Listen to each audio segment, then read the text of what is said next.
Hi everybody, Russ and Miami's 11. Hope you're all safe and well. If you channel, please consider subscribing, hitting the bell icon so you made it every time we put new content on. As always, we'd like to thank our channel sponsors, Untuck It. In fact, we need to do the prize draw. So every week we give away a free shirt to everyone who's commented on my videos in that week. So let me just do that now because I like to do it all above board. There we go. Okay, let's spin the wheel.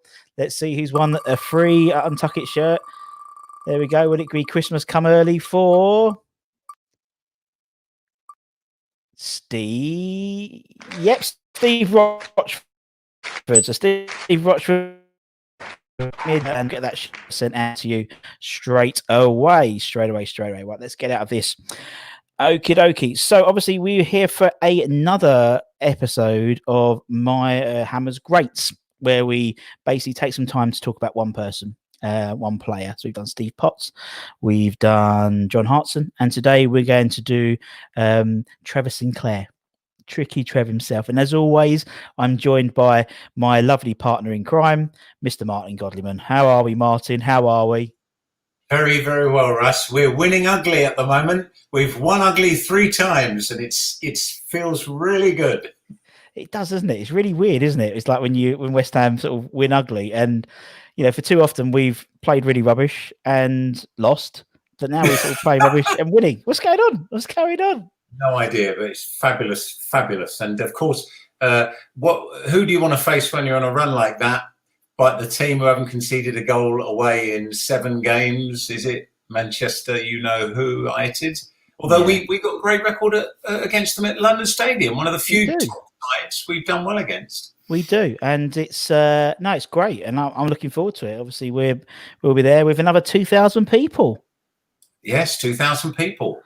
That will be interesting. I'm looking forward to that. I'll be if interesting. Absolutely thrilled to be talking about Trevor Sinclair, one of my favourite players. Ever graced the blades of grass at Upton Park. Of course, he's been to the London Stadium plenty of time in his role as microphone touting pundit, but not grace the grass, as it were. No. But obviously, go on. I was going to introduce our other guests as well, because we've got two more guests. We've got Ryan Archer from there he is. There's Ryan Archer. Hello, and mate. from how are we doing, mate? We good? Yeah, I'm all good, mate. How you doing? You all right? We're very well, thank you. We're fast to shame with his gear, much more lively than us. This is an Untuck It shirt, so I always wear an Untuck It. You know, I dress up when it's for Trev. You got to dress up. You have the to thing dress is, up when we talk about Trev. Literally just got out of the shower, so my hair's still a bit wet. I've chucked this jumper on. I'm not going to stand up because I've got nothing else on underneath. It's all a facade. It's all a facade. We here can see the bottom bit. None of you out there can, but we can exactly. So we've got myself, we've got Martin, we've got Ryan, and now we've got Anton from Irons United. There he is. How are we doing, you jockney? Irons. Yeah, good. Thanks for having me. You good, man? Good, riding high? Yep, certainly am. Yeah, still like Martin said.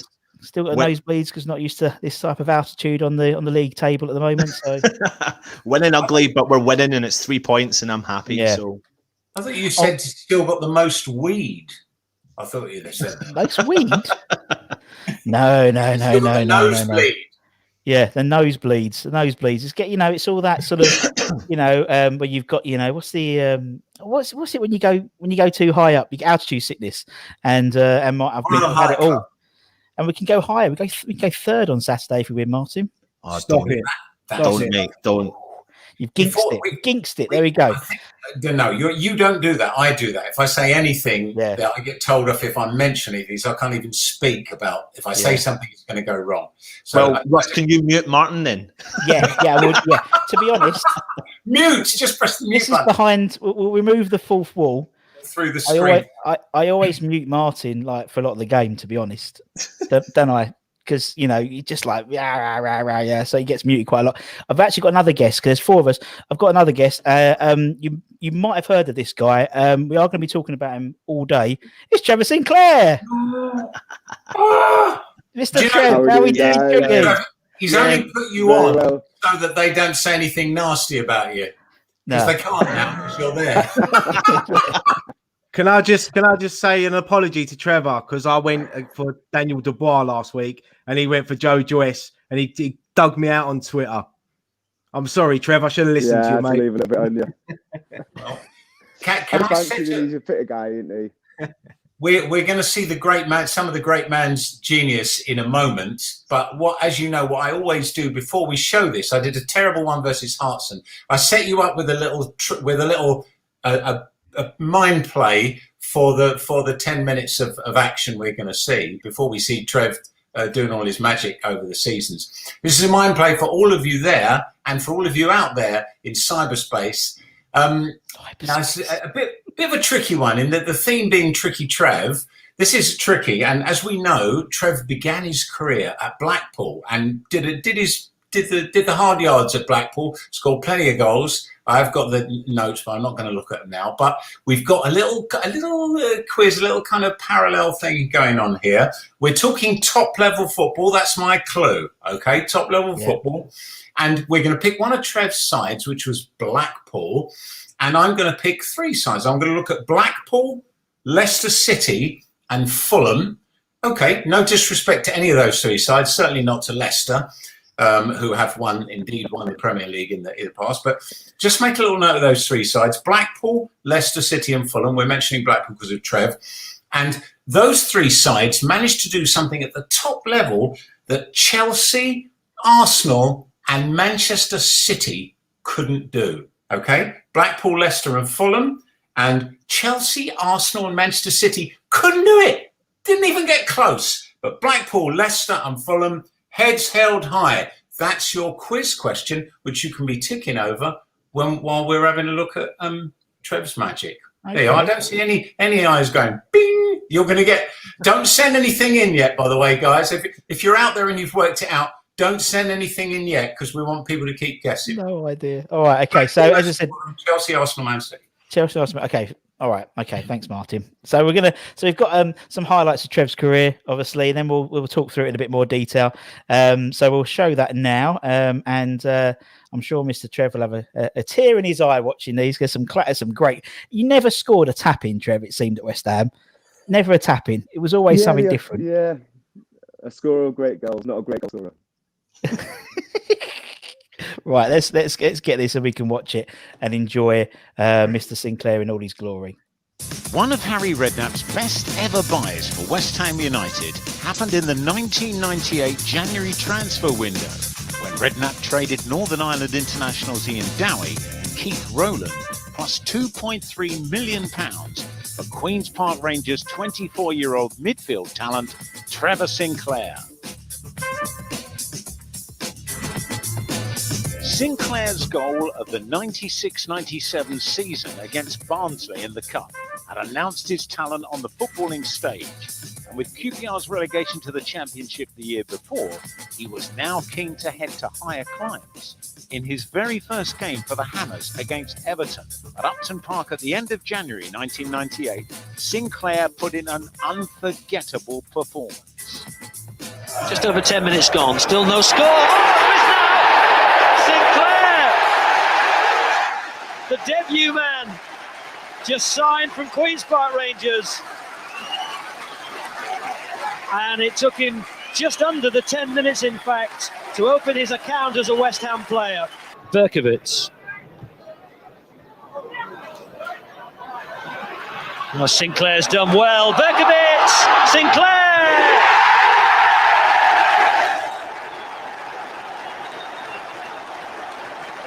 Well, it's a dream debut for Trevor Sinclair. But you have to say that his work rate has contributed much to West Ham's performance. Stretched and battled to keep possession for his side. And then Berkovic giving way to Sinclair. Been out of the Premier League for quite a while now, and you start thinking to yourself, are you good enough and that? But today, 10 minutes gone, 1 goal, settles all my nerves, and I could just enjoy it a bit more. Rodriguez has fed Berkovic. Trevor Sinclair calling for the ball. Berkovic has answered his call, and this is Sinclair, and that's 1-0. Good run from Steve Potts. And now Sinclair is onside. That's the way to finish. Trevor Sinclair. Sinclair scored 7 goals in the remaining 14 games to help West Ham United achieve an 8th place finish in the Premier League and became a regular in the side over the next 2 years, including this breathtaking brace the following season against Tottenham Hotspur at Upton Park. Sure, Sinclair wanted it. He didn't control it. Ginola. A mistake by West Ham, and they've got away with it. Playing it across the back, just outside their own penalty area. Foolhardy to say the least. Sinclair couldn't control it. Ginola couldn't keep the shot down. But the clearest chance of the first half. And Ginola knows that it's gone begging. Ruddock. Oh. Lucky to get away with it. Sinclair. Berkovic. What a good buy he's been. Here's Sinclair. Kitson. They've worked this one well. Yes! Sinclair. The ball came back to him. Off Bartson's save. And with 38 minutes gone, West Ham have opened the scoring. Lampard's shot was saved, but Bardson couldn't keep hold of it. And it was a fairly simple tap-in for Trevor Sinclair. His second goal of the season. Kitson does well as he did for the goal. Sinclair with a chance. Oh yes, oh yes!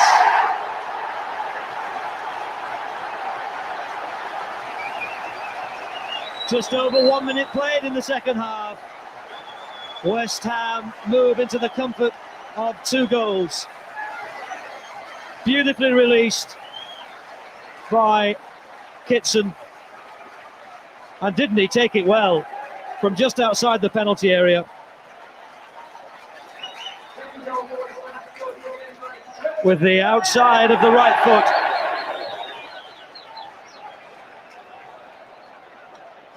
The player bought for £2.3 million from Queen's Park Rangers in January of this year, with his 9th goal in West Ham's colours.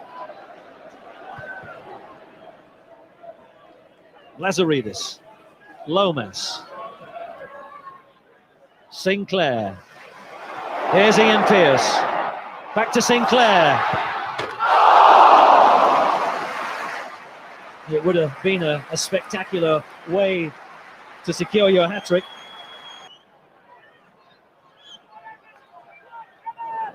Just shave the top of the crossbar. Trevor, 2 goals for you. Could have been 3. You must be absolutely thrilled. Yeah, I'm delighted with the goals, but the game, I mean, it was just like a blur to me. I mean, I've got his shirt in my hand. I think that's the closest I've got to him all day. Can you hold it up and show us? There it is. He absolutely give us the run around. He's a different class player, but it's good for the team. You know, we've got a good win again. Showing a lot of consistency, a lot of maturity for a young team.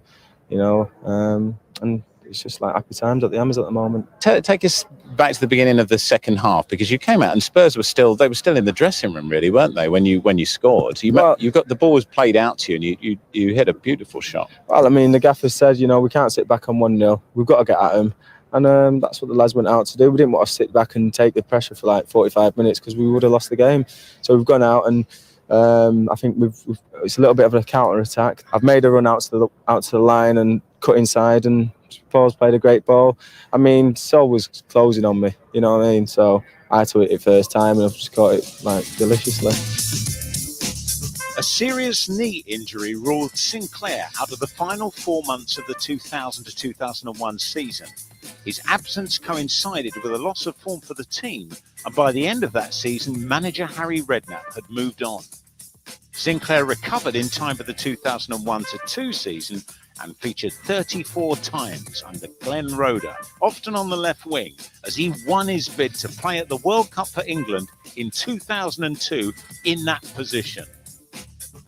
2002-3 was Sinclair's final season with West Ham. In total, he spent 5 years at Upton Park, playing in a variety of positions, including wing-back, left and right wing, and as an out-and-out striker. Here are his 2 brilliant Boxing Day strikes, followed by his goal in the Intertoto Cup final away at FC Metz in 1999 that helped West Ham win the trophy 3-2 on aggregate. Harry, a great ball to Winterburn. On a terrible miscue from Brown. Sinclair. What a goal by Trevor Sinclair!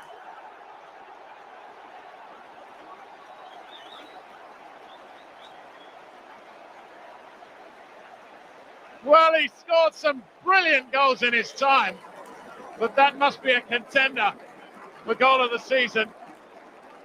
It's certainly his goal of the season. Made a great save, Cole. Sinclair, what a goal! What a goal!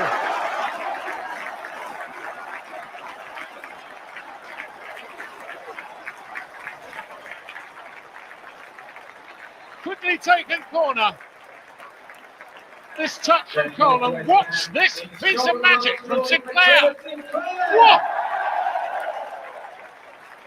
Oh, he saves his best for Boxing Day. Glorious finish. Well, that's woken everybody up. Trevor, what's it about Boxing Day goals? You seem to save the best. What happens on Christmas Day? I don't know. Special recipe that my mum puts in the turkey, I think.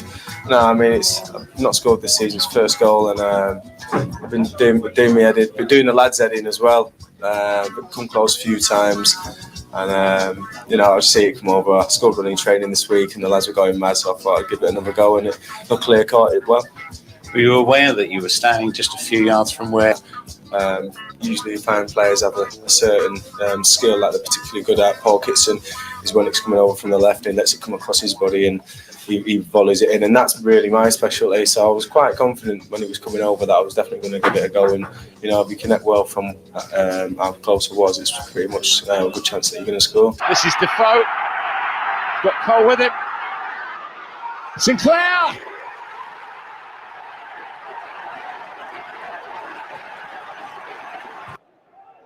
Repka. Plenty of space, plenty of time for him. That's a lovely ball to Schemmel. A wonderful ball into Sinclair. And West Ham finally have the lead. Lampard over his own head. Header on to Sinclair. Oh, what a finish! Trevor Sinclair has scored a brilliant goal. Here's Mark Keller.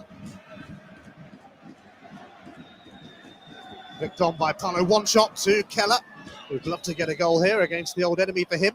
Di Canio is onside. And setting it up for Trevor Sinclair. And that one's going to count. It's in from Sinclair. The aggregate scores are level. Game on. Well, certainly the signs were there. Great work from Di Canio. Rolls it back to Sinclair. A vicious left foot shot in at the near post. Give Letizi absolutely no chance. Nothing more than West Ham deserve. What a super strike from Trevor Sinclair.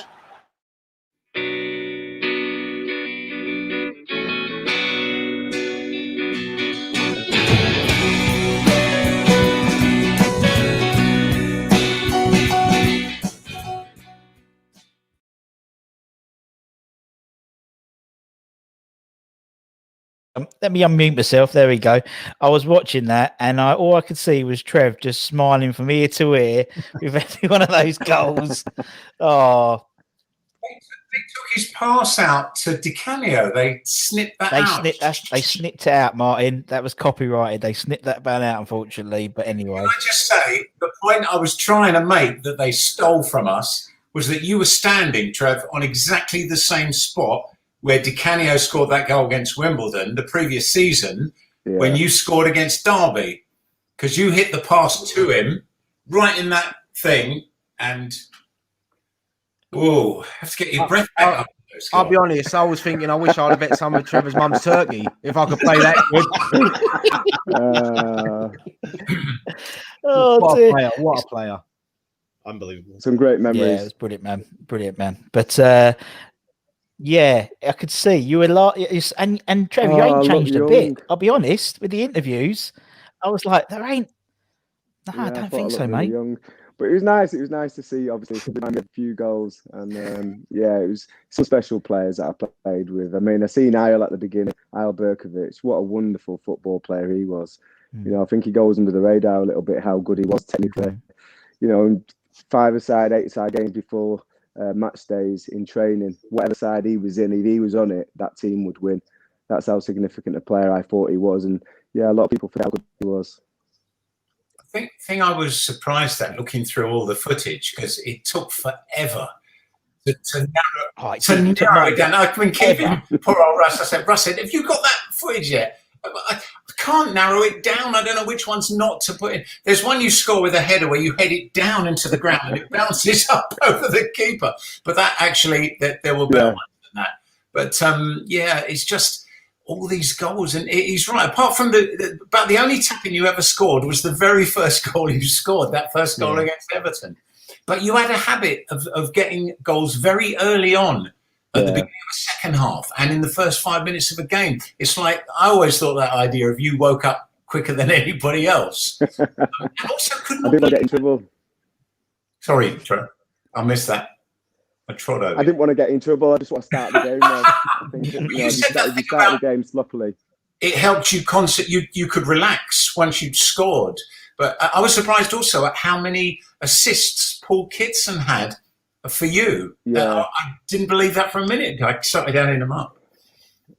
Yeah, I think when there's certain players that get the ball and you just feel they've got decent range of passing, and if you make forward runs, there's a good chance they'll be looking for you and pick you out. And I tried to do that quite a lot. And it's something that I try to teach now as a coach. You know, anyone can play in front of teams, but unless you're going to make them unselfish runs in behind and upset the defence, then you're not really going to create many chances unless you've got a Joe Cole who can take 2 or 3 plays on, which is quite unlikely now in today's game. Wow. Can I just boringly give the answer to that competition before? I don't know if anyone actually got it. Even the moment they saw your first goal, Trevor, they probably completely forgot about it. But just in case there's one person out there, did you know have you found out, Trev? Did you know? I don't know, but is it winning promotion at the old Wembley? I don't know, or Wembley.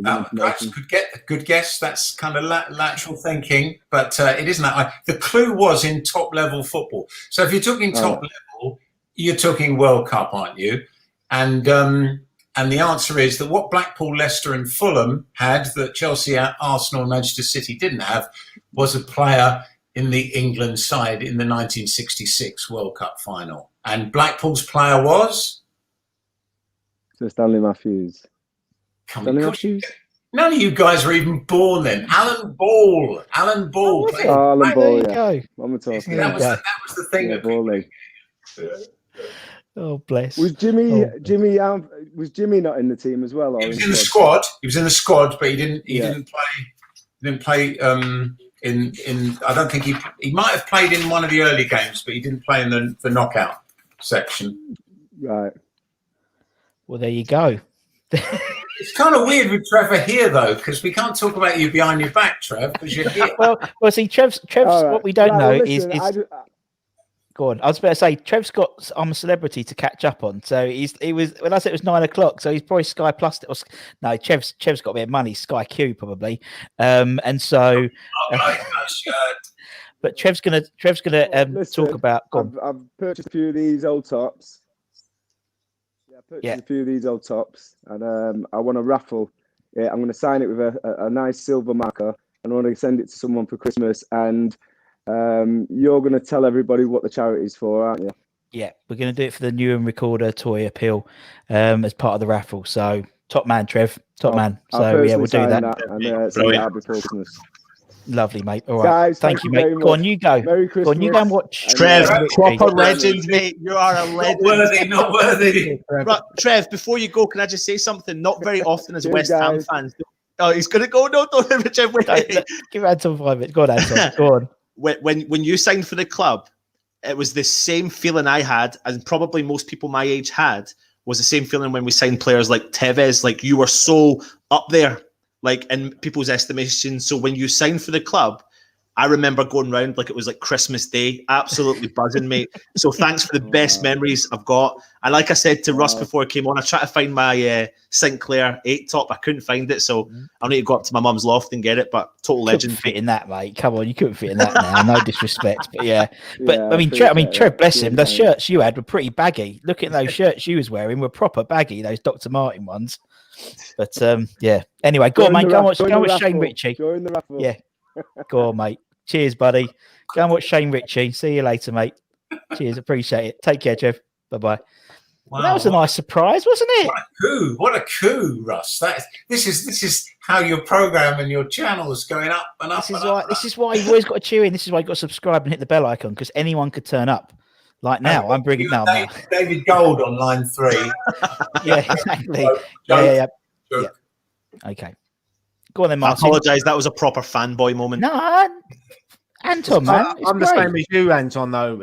I remember when he signed for the club, and back in them days, we didn't have internet. It was all on teletext. And it was West Ham signed Trevor Sinclair, and like, you've got to wait for Hammers News to come out to read all about it. And I remember being at his debut, and it was just amazing. And what a player.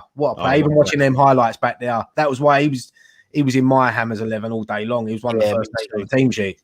Yeah, same as me. Yeah. And just to reiterate is of the new recorder appeal, obviously we'll be doing some stuff for that, and Trev's giving personally signed one of those shirts to put in the raffle. So and he suggested it, so top man, and he wanted to come on, so I did say to him, do you want to send a little video in? No, I'll come on and chat to the guys. So I remember when we had the Isle of Caton charity game a couple of years ago, and he actually sent one of his England shirts that he wore in the World Cup signed to auction off, and it was unbelievable. Wow. He was meant to play in that game, but something come up. I think it was a coaching course, and he couldn't get down, so he sent down an England shirt to auction off. It was unreal. Top man. Also another little just plug while we're there about that new toy recorder thing. When we do this live stream thing, he's in one of the game shows we do. So we've already we put the one with Ryan up, but he's in a game show with a few other ex-Hammers as well. Oh, stop it. What was that? Who did you beat? Ryan? Did you just a mastermind champion. University talent. Go on, Martin. Let's chat about Trevor. Now he's not here. We can slag him off now. Right. Well, I like to kind of warm you up with the story of how he came to West Ham and where we were and all that kind of stuff. Yes, so we're talking like with the John Hartson and the Steve Potts. Harry Redknapp is getting a real feast at the moment because 3 very important players for him. But I think something I found quite interesting when I was reading, because I dug in a little bit, the QPR fans all to a man said that Sinclair was lazy, that he didn't put in the hard graft, and they had to shut up when he scored that goal against Barnsley because suddenly he was hot property. And it was, if you think about it, that was a 4th round game the previous season. So it was a whole year before he left QPR. And these were the days when, if your team got relegated, you didn't automatically go to another Premier League side. You might stay with your team for a year. I mean, I think that's part of the reason why Jermaine Defoe stayed at West Ham for a while, because he got such a bad press after his agent handed in a transfer thing on the day after the Birmingham game. Incidentally, that was Trevor Sinclair's last game for West Ham for obvious reasons. He went to Man City, but his stock was a lot higher at the time. But yeah, if you think about it, Sink stayed at QPR for well over a season after they got relegated. So that shows a little bit about the man as well, that he wasn't someone who just drop things at the last minute and just go off on first chance he gets, goes to another side. But I thought it was quite interesting looking at, as I like to do, to look at the first West Ham side he played in. And he came, we'd had that fantastic birth of Kitson and Hartson starting to score goals. but Kitson tended to get injured at key points. When we got the two of them scoring goals, then he'd get injured, and there was somebody missing. They got Samasi Abu, you may remember, who came in later that season, only for a small period. I mean, he's another one of these ones to be an unsung hero. Scored some fantastic goals and really got us out of trouble. But Sinks came in the transfer window of January '98. Now, this is the side he played in. You don't believe this side. I really should make you guess, but I think you've suffered enough already.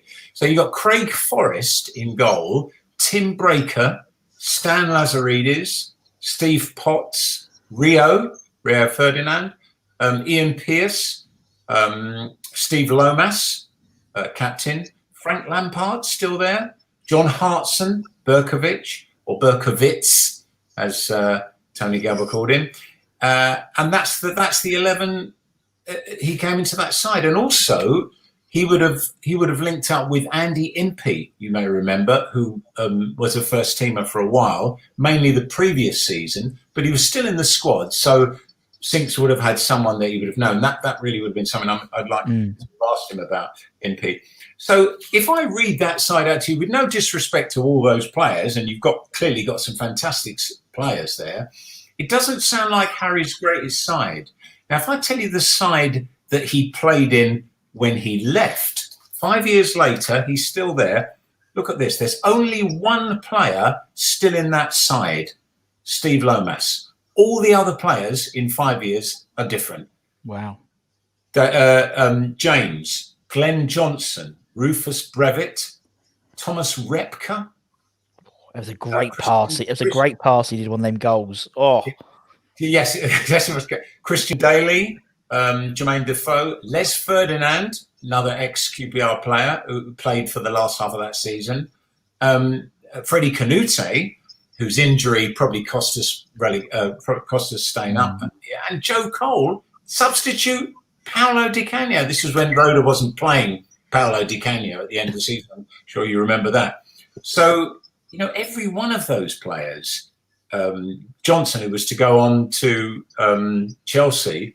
I mean, he only played half a season. He was 19. He went off to Chelsea I've got some crazy figure in mind. I know it was a lot of money for a 19-year-old. Well, he was Roman Abramovich's first signing, wasn't he? Yeah. Good point. Yeah. Right. So I don't know what Anton and Ryan, what your thoughts are when you see those two different sides. That, in effect, is that they're the bookmarks for Sinclair's career, really. I mean, and this is a man who stayed at, even in those days, to stay at a side, especially for someone to stay at West Ham for 5 seasons, 5 and a bit seasons. I mean, what thoughts did you have when you heard those names? I mean, in his first game against Everton, I mean, in that starting lineup you read out there, 5 of players in that team was in my Hammers 11. That was one of my favourite eras of West Ham. I loved, and it wasn't even just going to the games. It was the days you could go down the training ground and actually meet the players, and every player was welcoming, and it was just a great era. And obviously, you had young Frank Lampard coming through, Rio Ferdinand. It was such Lazaridis. It was very underrated, as Trevor Sinclair said. Berkovich, what a player he was, and Trevor just he just slotted into that team straight away. And it don't matter who he played with, he always had a good connection on the pitch with them and understanding with certain players.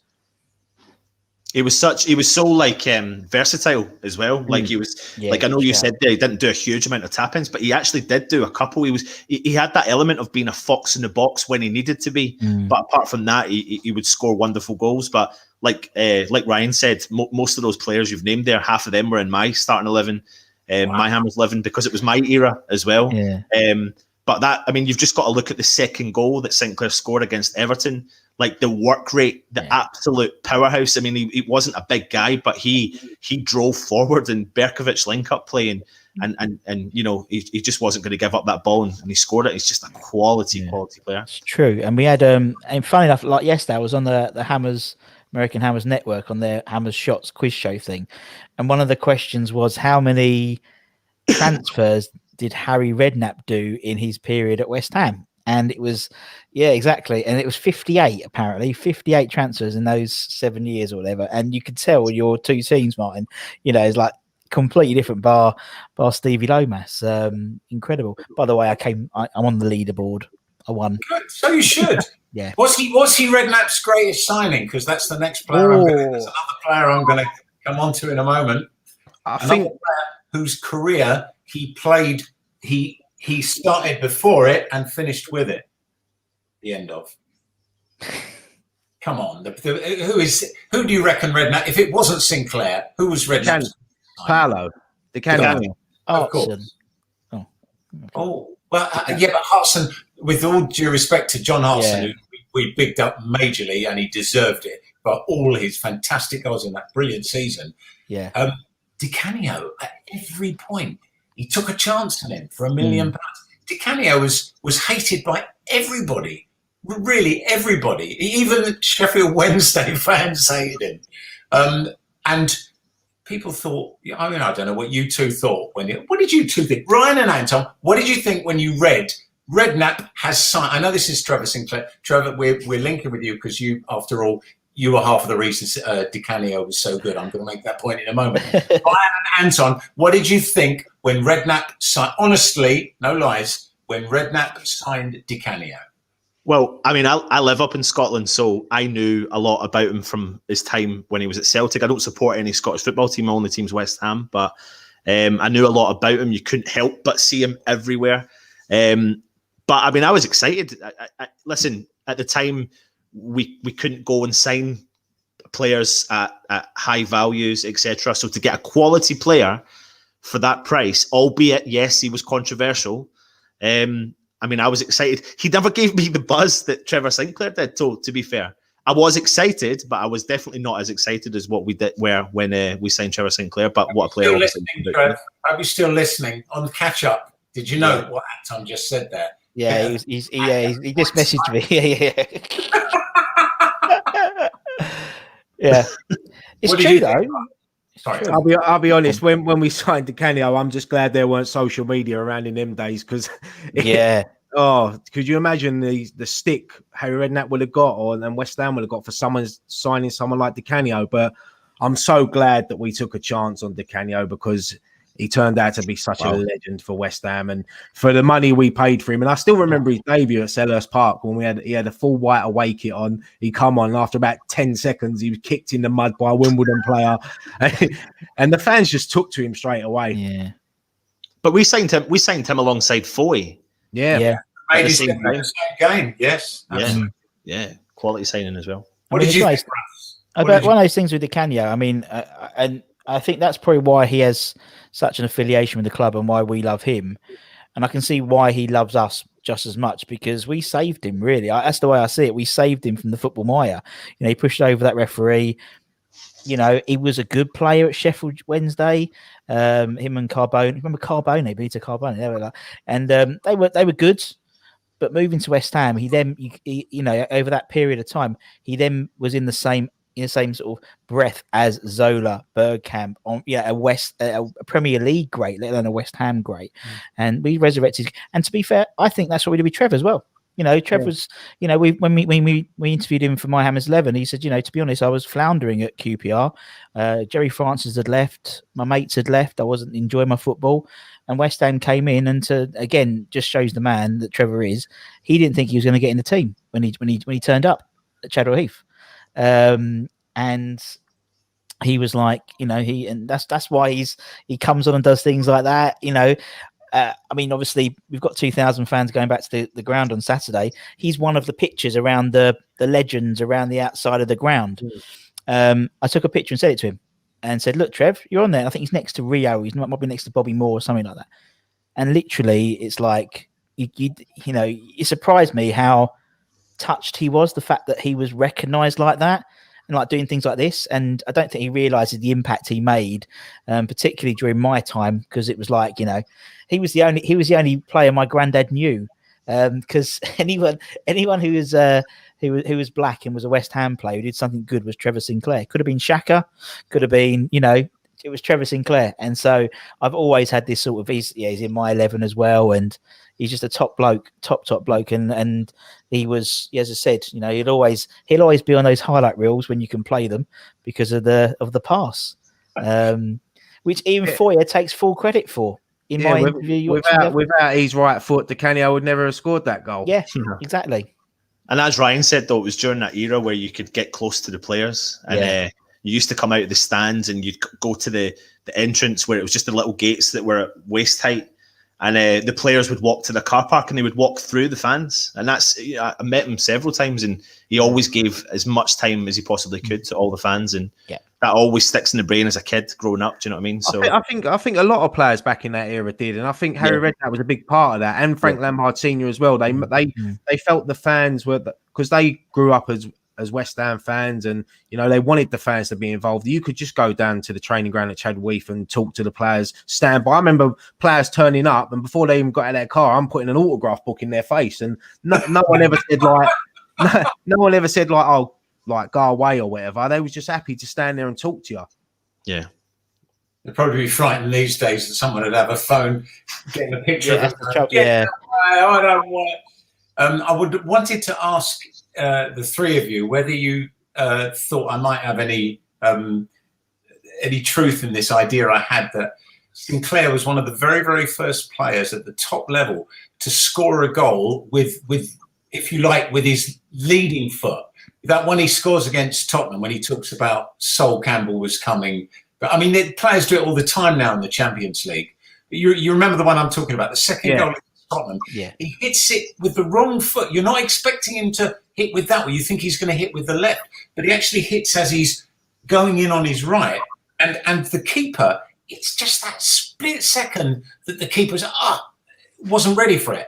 And that is the difference between a player who lets the goalkeeper save or a player who beats the keeper, because he's got that split second. These guys, the keepers these days, you look any one of those ones in the Premier League are always going to pull up fantastic saves. Yeah. But that, I'd nenever seen anyone score a goal like that before. I mean, it might be. But he was so versatile. That was the thing about Trevor. Like he played in all different positions for the club. He supported the club throughout, and each time he played in those positions, he performed really well.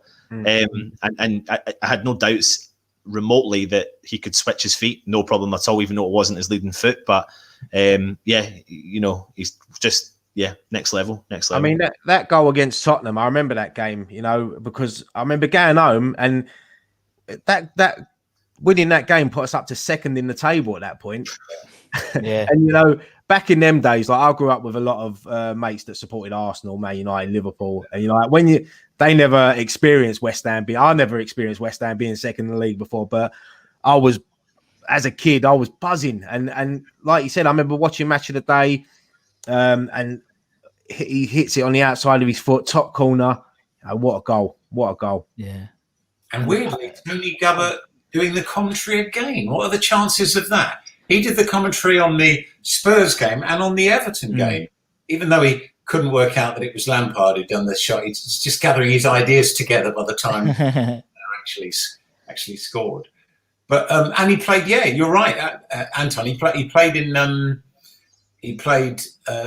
left midfield, right midfield, and actually played as a lone striker in a few away games. I remember him up at Anfield playing the lone striker when a player called Gavin Holligan came on. I was there. I remember that one. Yeah, I remember that. He was straight through, and you thought that. If you think about, this is a player who most people go, who? Gavin who? He's a music. He's into. Yeah, go on. He's in music now. Who was I talking? I was talking to someone about Gavin Holligan, and I don't know where the conversation started, but he's in music. But it was just funny. But I remember that game so vividly, that Anfield game, because it was it was just through. That would have been. And we also had a player you might remember, Jimmy Bullard, who was also in the squad, who Redknapp signed from an amateur side, East London, Essex side, which I can't remember. Was it Gray's side? I think it was Gray's. I think it was Gray's. Yeah. Jimmy Bullard, who's he? And then West Ham let him go. Gravesend. And then look what happened to him. So you tell me that Redknapp didn't have his eyes at all levels. Obviously, he had a very good coaching set of people out there.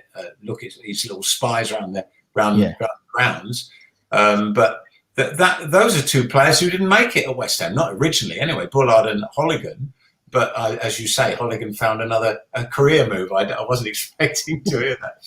I wanted to ask the three of you, because there are so many to choose from, and perhaps it's a little bit unfair. But could I ask the three of you if you have a favourite Sinclair goal? That's going to be tough. I think for me, it's got to be the one against Derby. Oh. You know, the corner, Joe Cole controls it, back post, Sinclair, scissor kick. But the Cholton one as well on Boxing Day, so hard. I could probably pick about 5 here, but I'm going to go for the Derby one because I was there that day and it was unreal. You know, you don't see West Ham do things like that. It was unreal. And Joe Cole as well, what a talent he was, by the way. You know, and the way he controls it, flicks it back post, and Trevor Sinclair, great finish. Yeah. And he said they've been practicing it. They've been practicing it at the training ground, and he got one absolutely right. Cole had set him up before. So if you think about it, what they were doing to Derby, they were doing a training ground routine, which is a little bit embarrassing for Derby. But true, very true. I agree with it. I agree with the Derby goal. I think a goal what was good but meant so much was the goal against Metz, or the game against Metz, because at the time I know it wasn't the FA Cup final, but it certainly felt really important. You know, the Intertoto Cup. My mates were slagging me off, but you know, we were getting through to the UEFA Cup at the time, and it was obviously an important game. I think Louis Saha played for Metz in that game as well, didn't he? Yeah, and Schemmel, and it was Schemmel played for Metz at that day. Saha had all these braids in his hair. Yeah, braids, and he played brilliantly at Upton Park, when they won 1-0, and Frank Lampard missed a penalty. Just like just a memorable goal though, like just a really memorable one. But I mean, which one of his goals aren't? No. Like it's. But you're right. That's what was really good about that goal. Also, was that he went to the goalkeeper's near post. He went for the shortest route. That's the crow flies, and I think a lot of other players might have gone for the other corner. I think the goalie was again. It's that split second that makes a great footballer, makes someone from good to great. Is they get that second on the other player, whether it's riding a tackle or hitting in a shot or doing something unpredictable, because that's what Sinclair did. He did unpredictable things, and that's what maybe raised him up above the standard of other players. Russ, have you got a favourite goal? It was the Derby goal because I was sick, because my seat, that time I was centenary upper front row, bang in the middle. So I saw the Di Canio goal there, and I saw the Sinclair goal there, and that was just an amazing goal. Because I just, sometimes you sort of like you can close your eyes and go back to a time, and I can close my eyes and go back to that goal, and just the reaction of. Because my granddad used to hit the program with his hand, and that's what he used to do. Because clearly that's better than doing that. And I can just remember seeing him. He was a big old bloke, really tall. Don't know why I'm so short, but he was about 6'5", but each way. And just the vision of him just clapping, because he could see it, because his eyesight was gone, but he could still see it. It just meant so much, that goal, just because I can just remember it like it was yesterday. He was it was a fantastic goal. And what? Bang! It was in the back of the net before you. I mean, it was so quick. And the thing is, you talk about when they were training, they were doing it. Famously, the Di Canio goal as well. Again, they were doing that in training, and when we interviewed Ian Foyer for My Hammers 11, he takes full credit for the Di Canio goal because he was the goal for Wimbledon, was he? No. He was the sub goalkeeper at West Ham at the time, and Di Canio made him stay out for about an hour. And they just he got some kid from the youth team just lobbing balls up, and it was just Di Canio just doing the double kick for like an hour. And what they don't show in the clips, when you can see it, when they don't get taken off for copyright, is he then runs to Ian Foyer and gives him a cuddle and just points and said, "That's for you." But I haven't seen that. I don't believe. Did you ever find out why he's doing that? No. We were talking about that the other week, weren't we? Is he going, no, I can't be that good. I can't be that clever. I can't be the greatest player in the world. Yeah, it was almost like that's enough. That's it. I can't do any more. I'd love to know the answer. That's the one question. I mean, my Sinclair goal is actually rather boring. It's not, because my goals are always my West Ham favourite goals. Are goals, the significant goals.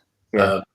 And it was the goal he scored against Middlesbrough. We won 1-0 in 2002-3 because I was still praying to God that we were going to stay up because we'd been, I don't want to make cast aspersions on that. There were a lot of things went wrong that season.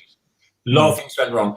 We started that season with, I don't know if anyone agrees with me, but I would put my money on the table and say that was probably the best squad we've ever had at West Ham. 2002-3, it was a combination of all the genius players Redknapp got together and a few signings that had been made, kids who'd come up through the academy. We had Johnson coming in as well. We had Defoe there.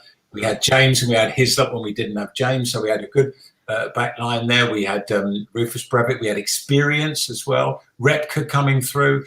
A fantastic Freddie Canute. What a great player. That's one we do. But that goal against Middlesbrough, suddenly he brought to life the dream. And the other thing is, there's another stupid question that only someone as obsessed like me would even think about, but it's players who score the only goal in a game. And that doesn't happen very often. Sinclair managed to do it twice. You may recall Declan Rice did it, his last game for West Ham as a teenager in the 1-0 win over Arsenal. But Sinclair did it that season twice. Away at Sunderland, I think that was our first win. And then he did it home against Middlesbrough and two against West Brom. Sorry, Anton. No, it's fine, mate. I thought one of them was Bolton, but I got that one wrong. I was just when we was talking about great Sinclair goals, I was going to mention about the Sunderland one away because I'm sure I remember him. I don't think they showed it in the highlight, but I remember him smashing it, crossbarring in, and that was a massive win that day for us. Because if you're the only scorer in a game, I mean, this might just be me playing games with ideas, but your effort, your single effort, is the difference between the two sides, and that's even if it's only a tap in, you've got a game clearly that neither of the sides has managed to score more than that goal. So Trevor Morley said that once. He scored I did an interview with him. He scored a fantastic goal against Chelsea in 93-94. That was in a 1-0 win when Bonds' his second promotion season.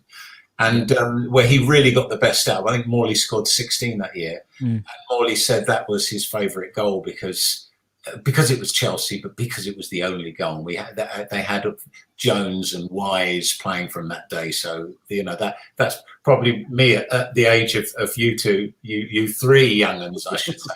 That was my young memory. That was just beautiful, beautiful goal. But yeah, so how important was Trevor Sinclair to Paolo Di Canio's career? I thought that's something I want to put out there. In terms of how he might have challenged Di Canio to keep up his brilliance because he's setting targets and because of the day-to-day training and something like that. That was a question I wanted to put to you. I think, Trevor Sinclair was the model professional, as we all saw and heard in training and on the park. But the fact is, when you watch his tenacity on the park, like he literally gained the ball and he drove forward. Sometimes he would come back into the opposition, his own half, collect the ball and just drive forward. And I think Di Canio worked really well because he had a fast thinking forward attacking line, and it gave Di Canio options. It's a little bit like when you think of the Payet and Lanzini connection. The two of them work so well because they think similar. But the minute that Payet leaves, Lanzini starts to drop because he looks up and he looks around and no one else can think as fast as what he thinks. And I think that's what Sinclair and Di Canio had, and add a few of the other players to the mix. But yeah, for me, he was so important for Di Canio, and I think Di Canio. I'd love to hear what Di Canio said about Sinclair and see how important he was for him at his time at West Ham. Yeah, I think that's a good point. What do you think, Ryan? Yeah, and on spot on there. I mean, he was a massive part of. The thing is, when you look at a team, it's like when you go back to the last season at the Boleyn, player like Payet comes into the team, everyone raises their game. Yeah. When you got a player like Di Canio in your team, everyone raises their game. And the thing is with Trevor Sinclair, he reminds me a bit of we're talking about versatile, but a bit like our Antonio is for us now. He can play anywhere and he doesn't moan. You know, even if Gary Redknapp would have said to Trevor, Trev, you got to go and goal today, I think you'd have got the gloves and put them on. He's one of them sort of players. And he worked hard for the team, you know, and when he lost the ball, he didn't give up.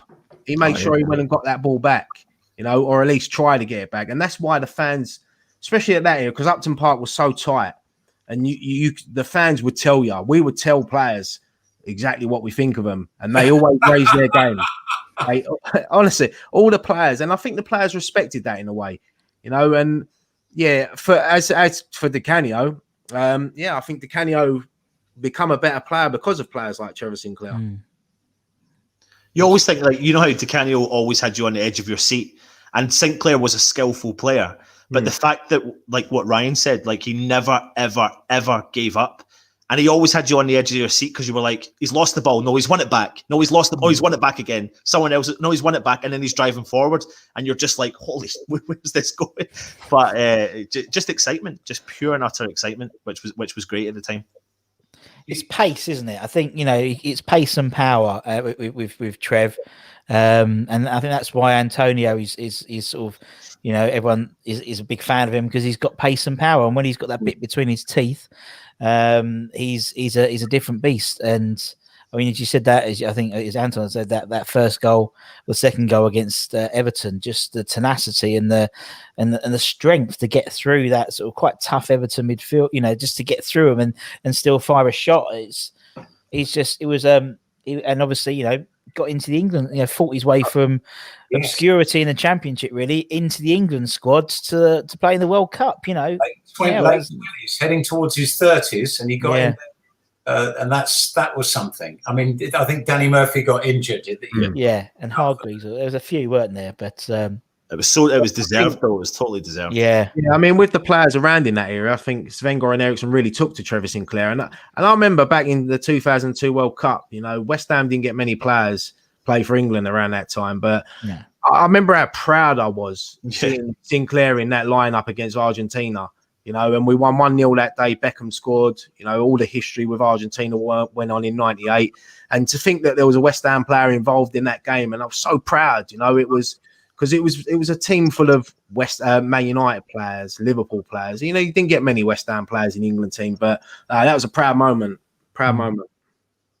Well, unfortunately, the bar's been set so high in the World Cup with Moorhurst and Peters. You just think, will you ever get three England players? Well, three West Ham players in an England side at that level again. Why not? You've got to believe. I put down talent and flair, cheek and bravado, and those were the four things about him. He would try. I mean, I put the two when I selected the clips for that Spurs game. I picked the Ginola one because that's a case of he did something wrong, but he didn't give up. He then turned in the winning performance.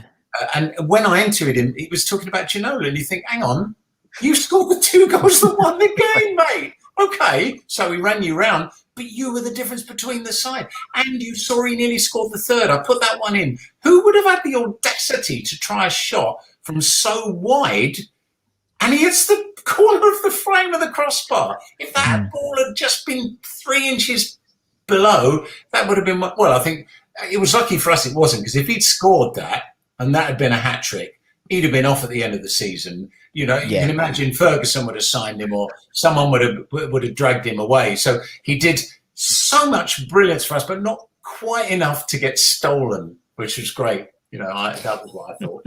What I loved about him. I've got a question. I don't know if I would think all three of you could well have been at this game. That game in 2002-3, where we managed that season, I should say.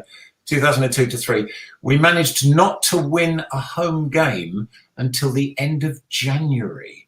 Can you imagine that? You go through a whole, virtually over half a season, the bloody transfer window's gone, and you still haven't won a game at home, for Christ's sake.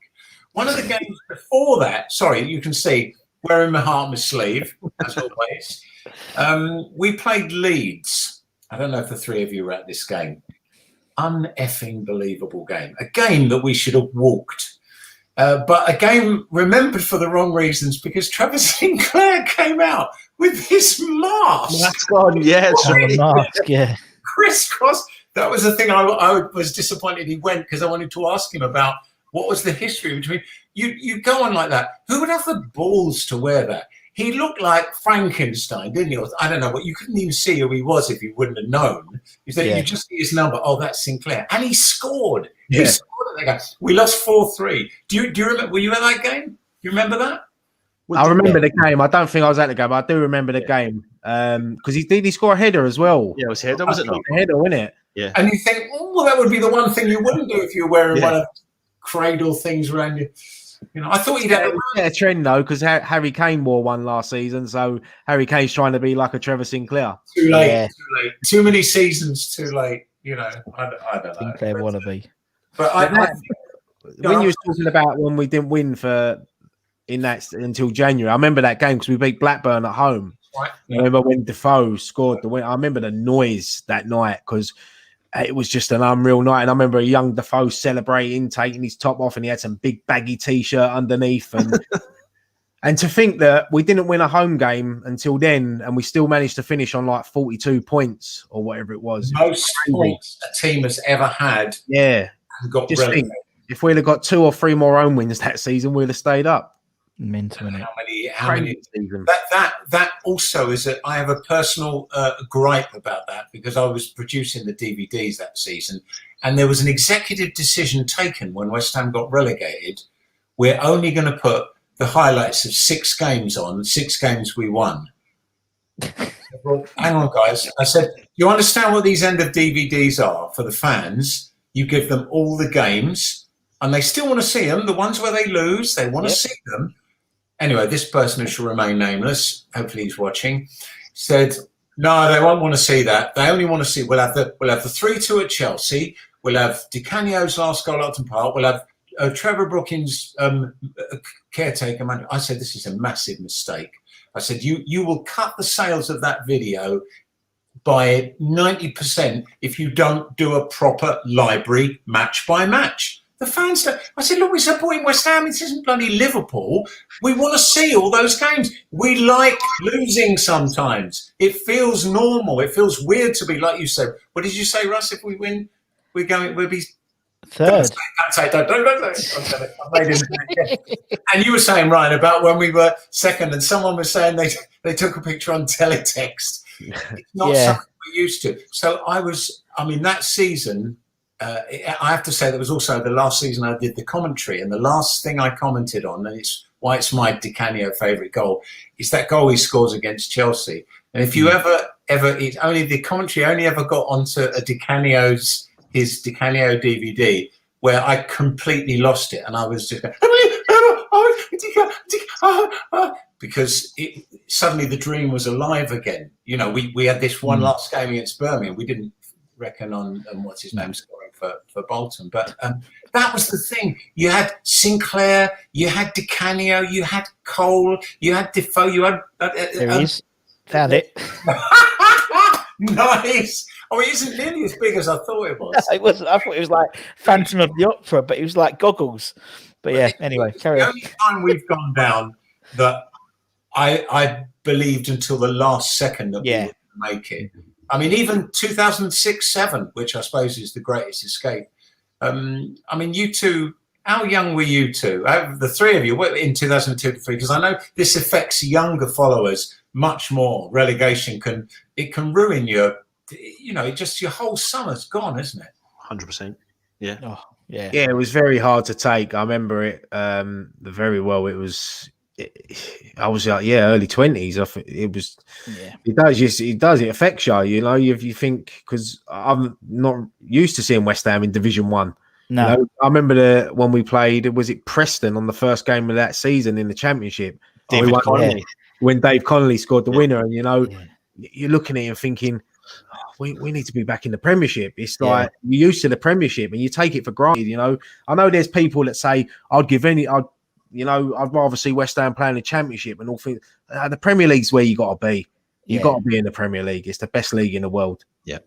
I remember watching that Preston game in the pub in the Hollybush in Loughton, thinking, "Oh my God, is this going to be our life?" We now? went 1-0 down, didn't we? And you Yeah, I just, was like, oh my God. I think we did. We not. Am I remembering this right? I remember us losing 1-0 to Cardiff, and it was a live game. Have I got? Oh man, maybe I've got that wrong. I'm sure that was Preston the game. big Cam season, wasn't it? That was The Preston game was live. The first game was. yeah. We were live on that. Didn't we pick David Connolly up in the services or something on the way to the game? There was a story about that, weren't there? Yeah, Yes, that was back ridiculous. to the old. Oh, you're back to the talking old about school. the away when I'm thinking about the first home game. Yeah. Oh, okay. Yeah, I think it was Cardiff. I think because it all kicked off. It all kicked off. I remember outside for that Cardiff game because I remember my brother's staying in Urcans fishing at the burger shop because they were waiting for me to get out of the ground so he could get home. But yeah, I remember that. Yeah. I thought he was going to say that was waiting for you to get out of the chip shop then. Oh, fuck off. We can. It's past 9 o'clock, Masters. That's what I thought you said. Yeah. Whatever. I'm most disappointed. Brian. You lost 2 points there. I'm going to give you points at the end, and you lost 2 there. So you got No, because he said we was in the fish and chip shop, and he said they were waiting for me to get out. I was too big. I was in the box, but yeah, I know what you mean. Yeah, it's yeah, I remember Cardiff that first because it was the first time we'd played them for a long time, wasn't it? As well, in my memory. So it was like they always had a reputation, didn't they, of being a bit nasty, a bit naughty, and they had a go that day. I remember there was a lot of teams in that Division 1 at that time. I remember when we played Millwall at home the first time, and I think it was 1-1, and David Connolly scored, and it was Neil Mellor in the services. Apparently, says Ken. Neil Mellor. Reports from the service station. Yeah. I knew we picked someone up in the services. Very good. But yes, it is relegation. Is it? I think you should do a whole show on relegation and what it does. Do we really want to bring back those memories? No, you've got to do. But then if you do that, then cathartic. Yeah. The current team always do better. If you think about the bad times, then you have to contrast them with something, which is hopefully. Yeah. But that the other thought was, of course, not just that we're going down, but all the players are going to go. Yeah. It's not just about you're now playing championship football. It's about have a good look at that team, mate, because as they walk off that ground, half of them won't be here next season if they can get someone to join them. And that's why I've got a lot of respect for Michael Carrick that stayed. Yeah. Yes, very few people make that point. Yeah. I've always got respect for Michael Carrick for doing that because he could have left us, but he stayed. And when we lost that playoff final to Palace, he had to make that move to the Premier League. If we'd have gone up, he'd have stayed with us. Yeah. Probably the best thing we done not winning that playoff final. I think going up the year after was better for us. Yeah, no, totally. It was, I think that was a bit too early that season. And obviously, but do you remember at the final whistle how you felt? Oh God! As I said, I still refuse. If I ever do a wedding DJ session or whatever for friends, and someone says, "Do you want to play Glad All Over?" Nope, I never play Glad All Over ever. So I just had this vision of all these yellow shirts at the other end of the Glad All Over. So did Trevor Sinclair? This is a slightly controversial question.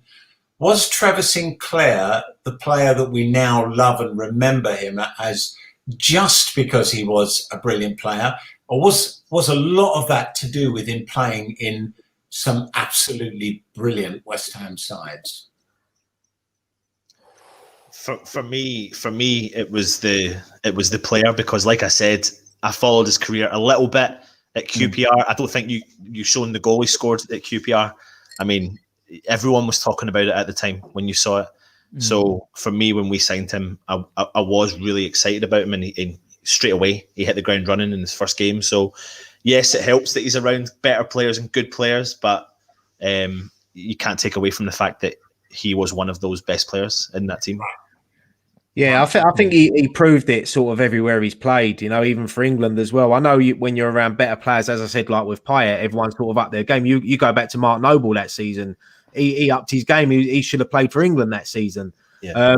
Everyone upped their game, I just think Trevor Sinclair, I think even when he played for Man City and even in his later days, he was still a good player. I've always liked him. I'm the same. I remember that goal, he scored for QPR against Barnsley in the cup. And as soon as you see that, you're doing it in the playground. You're trying to do it, and you're saying, "Oh," instead of saying like, "Oh, Pele," it's now let's do a Sinclair. And the amount of times my mum whacked me for like my school shoes being scraped and yeah. There was I don't know if the three of you remember, there was a player, this is the perfect example of a player who's a great player in a team that aren't so great. You will, if you're old enough, those of my age will remember Rodney Marsh, who when he went to Man City, it wasn't just that he was a great player in a good team, he wouldn't play with the other players. He was a very selfish player. And in the end, the fans loved him and hated him, because he wasn't part of the team effort. You don't see players get away with that now. You have to play as a team player, and I think I don't know if it was you, Ryan, or it was you, Anton, said this thing about I think both of you about with a player like Sinclair in your side, you get so much out of the rest of the team. So I think my question was unfair, because that team was so great because he was in it. He was part of those. Making, you got Di Canio, you got Sinclair. You can't be Mr. Ordinary in that side. You're going to have to do something good. And maybe the side was so good because of Sinclair and Di Canio. Because, as you say, like you're playing with these guys on the training ground every day, and people did say to me, "Oh, you want to hear what Di Canio did on Tuesday, or what Sinclair did? He did this thing on Thursday." There's an early shot, I nearly put it in the highlights bit, but didn't, where he's lost the ball. He's going to the line, Sinclair's is, and the ball's bouncing, and he jumps up and hits he hits this ball on the volley, which he's lost. He's lost control of it, but he's not just going to let it run out. He's going to try a shot, and he hits the shot that goes across not only keeps the ball in, but he almost scores. He hits the ball because he's at such a ludicrous angle. There's no way he would have got it in, but he almost does. He jumps up. That thing, the only other person I see do that is Di Canio for that goal. And it's almost like, when you do the overhead kick, you kick one foot, then it's the second foot that makes the contact. He was doing that, but standing up, jumping with the left foot and hitting it with the right. I wish I had the footage to show you that, but I've never seen anybody, and I've watched them since 1970. I've never seen anybody try anything like that before. Then, of course, Di Canio, he's trying that sort of stuff every week. And I thought that moment, I thought, wow, this guy really could do anything. He'll try anything. You can see from all the clips you've put together, and even just from remember growing up watching him, he always broke the offside trap. It was like he watched the defenders, and you think of the West Ham team now, that's exactly what would benefit us. Someone who could just pierce that defence and just get onto those second balls that we don't particularly have, even though we're playing well, but we do miss that. And he was that guy 100%. And you feel like his style of play would fit into the current setup now. Probably out of any other player that you would have to take someone similar to the Sinclair style. Brilliant. Can I just put a controversial suggestion in? Do you think Said Benrahma could prove to be another Trevor Sinclair type player? Have you seen? Do you see him play for Brentford? You ever seen? Yeah, he's done at Brentford. So you've seen the goals, you've seen the trickery. Am I out of line by suggesting that he could become? I think if he's half as good as Trevor Sinclair was for us, he'd be a good player for us. He's got the potential, Benrahma. I know a lot of people was disappointed with Diagana going, but when I heard that Benrahma was coming in, I was sort of excited by it, because with Benrahma, I get that vibe about him a bit like Payet. You don't know what he's going to do. And you've seen the 2 substitute appearances come on, 2 assists. It's only going to get better for him. And I can't wait for him to finally get in the starting lineup, hopefully on Saturday. And David, sorry. Yeah, I think there's the similarity in terms of the skill set, yes, but I don't know if he's there in terms of the tenacity, in terms of like tackling and tracking back, etc. But like what Ryan said, Payet wasn't that guy either, and you didn't need Payet to be that guy. So for me, what Ben Ram has done is enough to show that he's got tons of ability and he can definitely offer something. That's why you have players like Rice and Souček. Let them do that. Yeah. Yeah, exactly. Yeah. It's true. It's like it's that, you know, it's having that not luxury player, but that sort of maverick player that, as long as you've got the backup, as you said, the Souček, and you've got Rice, and if that means you go into a back four and Creswell's not moving, he's going to stay there at left back. You know, it's almost like he's playing at that left of the three anyway. Let the players play. Let players like that play. That's exactly. That's what entertains us. That's what brings us to football grounds, you know, well, when we're allowed to go back. But that's why we love football. We love seeing players like that. And we've had it through generations at West Ham. You know, I never see Trevor Brooking play and Devonshire and players like that. But I grew up with the Sinclairs, the DeCanios, the Berkoviches, the Yossi Benayoun's, players like that, players that want to get the ball on the floor and play football. I mean, I've got to say, if I could have got the big three running the club together, I'd have said, I've seen Watkins and Benrahma all season. Get a bid in for both of them now, both of them, and seal the deal. Because having Watkins in the squad as well, I mean, I know you might say he did us a favour at the beginning. Yeah. But I come to the point in the programme that I know everybody loves, which is, again, I'm joking. That's a minute after. Okay, this is the rating, the player rating that we've talked about all through the programme. I'm going to give, and it is another player that you might not have seen. I picked someone. I was trying to think who can set the standard here, and forgive me for being older than you guys and having seen him, but I'm going to give Martin Peters the Trevor Sinclair standard, and I'm going to say to you three is, if Peters gets 10 out of 10, what do you give Sinclair? Wow. Wow. You can do halves. You can do half marks. Do halves. Yeah, because that's what I started doing. Very important. I'll go first.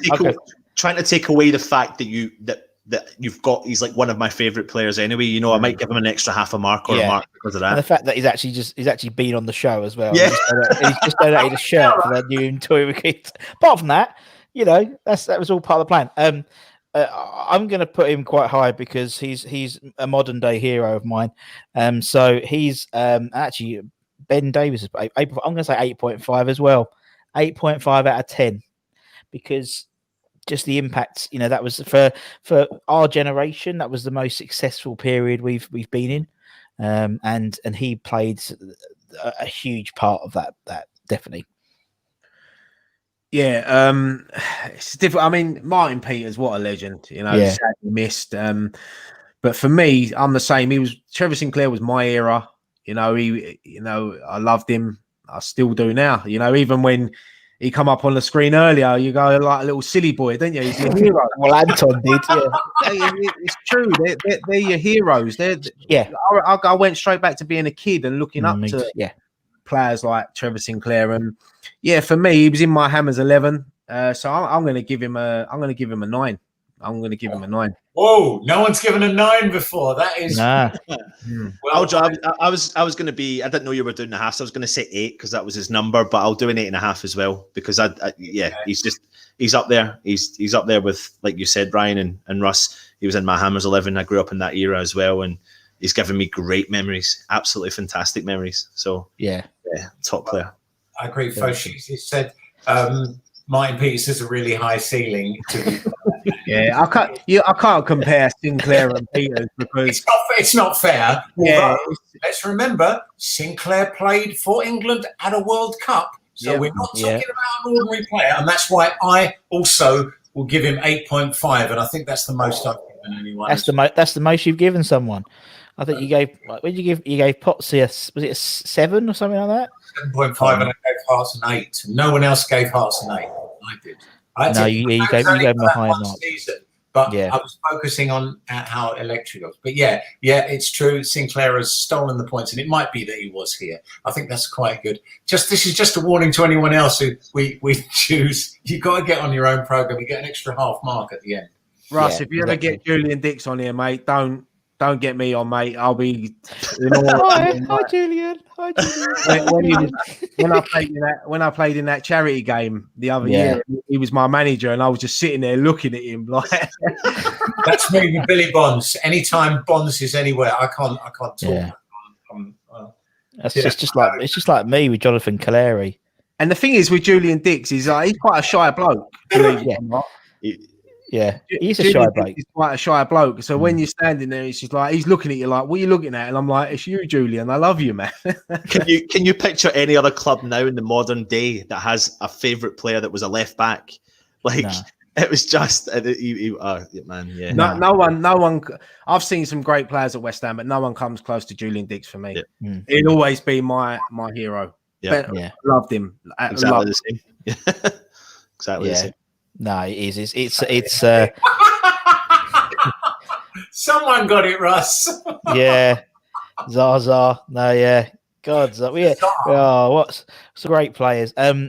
Guys, man, it's been a pleasure going down memory. Oh, we got Marco Boogers. Yeah, we've got to say Booger. Yeah, it's been lovely, guys. Thank you so much. Oh, we've got another Midu. Yeah, we've got Midu. Yeah, okay. Thank you so much. For West Ham. Oh dear. It's funny, isn't it? It's funny when like you do these things like the Miami's 11 ones, and like we've had some, it's sort of your mind wanders. Like today, I was interviewing someone, and we were talking about David Di Michele for about 10 minutes. It's like, oh, fuck, you remember him? And Louis Jimenez, God bless him. And actually, as Fo says, Claire is doing bits in Spain at the moment. He's doing all right in Spain, and so's what's his name as well, didn't he? He scored. What's his chops? The one. Perez. Yeah, he scored against Real Madrid, didn't he, the other day? Yeah. Typically. Anyway, thank you so much, gentlemen, for your time. Really, really appreciate it. Thanks for having me on. Yeah, really absolute cool. pleasure. So thank you too. Predictions for, I know you're probably doing your own predictions, but what's the predictions for Saturday then? I went 3-1 West Ham. Yep. 3-2 West Ham. Oh, 5-goal thriller. Godleman. I'm not going to be popular with this, but actually my prediction skills have been pretty good this season, which is going to make, when I say that, what I'm going to say, I think West Ham will do something that no one else has done for 7 games, that we're going to score against them. But I fancy their front line. I think it's going to be a 1-1 draw. Yeah. But that's fine, because we're going to still win a load of games after that. I promise you. Yeah, I'm going 2-1. I got it right on my show the other day. Me and Kent, we got it right. So, although Fo's saying 2-0 to Man United. What? What? It's crazy, though. It shows you how, like, just winning, going on that winning run, the buzz it goes round. We're sitting here now thinking, we can beat Man United, which we've done quite well at the London Stadium. But you're talking about a 5th place West Ham playing 9th place Man United. Yeah, it's crazy. We're the favourite team. We should be beating them. Yeah. And we're going to win ugly again. I'll take 1-0 every week. Well, with Rashford out, and I don't think Cavani's going to get a ban now, but Rashford's out by the looks of it. So, and they've got a massive game next week in the Champions League now. They do. They got to get something done at that game. All about that. And do you know why? And Moyes, brilliant. Evening. But also. Do I get my point back? Yeah, you get your point back. You get your yellow card rescinded. You're allowed back on. But what I was saying was with what was I going to say now? Oh, dear, I was too excited about rescinding Ryan's yellow card. Yeah, that's it. By changing the team on Monday, like he did when Moyes, fair play, he did a bold call at half time. Ollie doesn't know what he's going to play now, does he? It's not certain we're going to play 3 at the. Well, we will probably play 3 at the back. Moyes knows what he's going to play. It doesn't matter. It's like Antonio. Antonio's such a good player, but he doesn't know what he's going to do. Lex, but let alone Harry Maguire. How's he going to mark him? So he's got in his head ready for Man United. So I just say though, I'm so pleased for David Moyes. I too. really am. I really am. And he's got that team playing now. They're working for each other. There's not one game now that I go into that I think we're not going to try and we're not going to get something out of this game. Incredible, isn't it? Coaching staff. It's a brilliant coaching staff. Yeah. The coaching staff are super. The most brilliant balance of pugnacious. There are more swear words in that little bench area during a game than in the whole of last season. Well, I mean, we heard most of them. Heard most of them at Villa, didn't we? The Villa game, to be honest. And the thing is, like you said, though, like Kevin Nolan on the side of the park, like since he's come in, and if you look back at the fixtures when the turn of our form was just after Nolan came in, when we had that game postponed against Man City, and then we had a crap game against them, then we performed, but we lost against Liverpool, and then we hit form. Yeah. I'll tell you one. I don't know if anyone else noticed it. You probably have, but one thing I've noticed since Nolan's come in, if you notice corners now, Antonio's on the keeper, just like Nolan used to do. Yeah, Trev's on the toes. And since that's happened, we're scoring a lot more goals from corners. Yeah, it's so true. It's so true. And we just and that's why sometimes when we're playing away, I have the sound off because I just like hearing our bench because they're always shouting. And if they're not shouting at the players, they're shouting at the officials, they're shouting at the other team. Hear everything they're saying. Yeah. And what Dean Smith said, I have never heard anyone connected with the football side actually say that. And I'd have loved to have heard it on the, well, you know, when they go, oh, if any of you were upset by anything you may have just heard about. Yeah. You know, because they must have said that to Dean Smith. Oh my God. Yeah.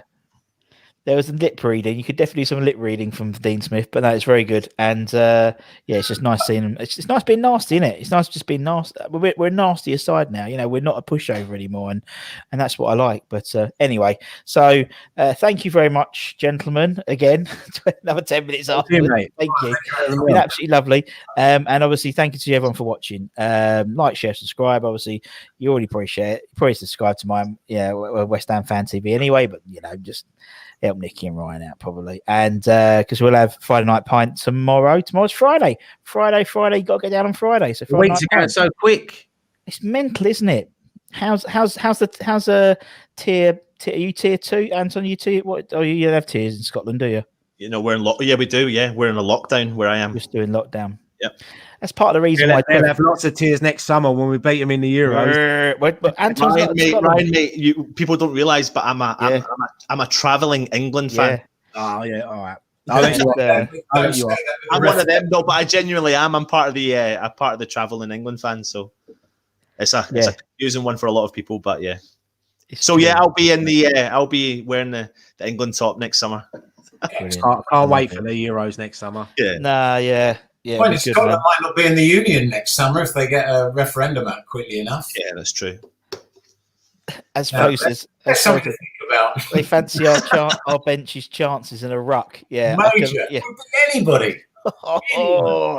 You've even got Stuart Pearce's backup sitting in the stand. That's what I mean, Pearce. You know, and they sit up. I mean, they sometimes sit up, don't they? With it, I see Alan and Pearcey sometimes sit in the press box to get the whole sort of over the look. Yeah, you can imagine them charging down and getting in there, and God bless them. Anton's a proud Englishman. Thank you very much, Fo. Anyway, guys, take care, everyone. Stay safe. Wash those hands. And until next time, for myself, from Martin, from Ryan, and from Anton, come on, you irons, and we'll see you again very, very soon. Take care, everyone. Much love.